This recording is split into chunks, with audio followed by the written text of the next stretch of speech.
Open the video. Yeah, that was like action, I guess, a very good bang there. And the Cheongmyo Shrine, located in Cheongdo-gu in downtown Seoul, and it's dedicated to the late kings and queens of the Joseon dynasty. And it's considered to be one of the most refined and magnificent buildings from its time, and was added to the UNESCO World Heritage List back in 1995. And the ancestral rituals that used to be hosted by kings are carried out now to commemorate past royal members.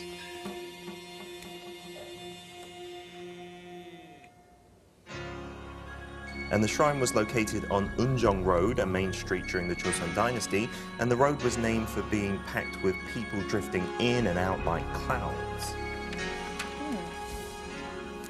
And there was a reason why a national shrine was built in the center of the city. The belief was that with the palace in the center, Cheongmyo should be built on the left and Sajik on the right. And the architecture of Cheongmyo was made with the spirits of the past in mind. This is a very tranquil place.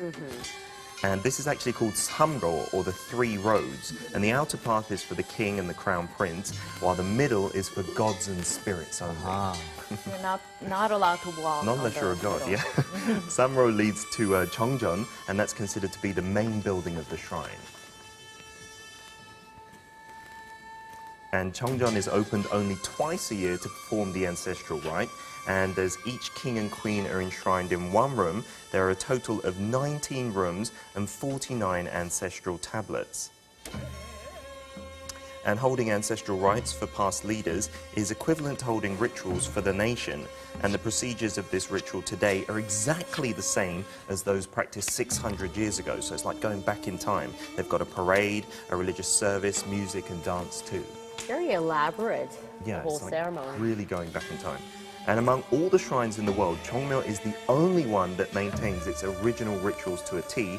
And in 2001, the ritual and the Chereak were designated as the first Korean masterpieces of the oral and intangible heritage of humanity by UNESCO.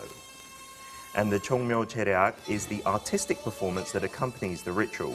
And the pieces performed here are called the Bothaepyeong and the Cheongdaeop, and they are musical creations considered uniquely Korean. And the composer of the music was none other than King Sejong. He made the Cheonggambo, Asia's first ever musical notation showing rhythm and pitch.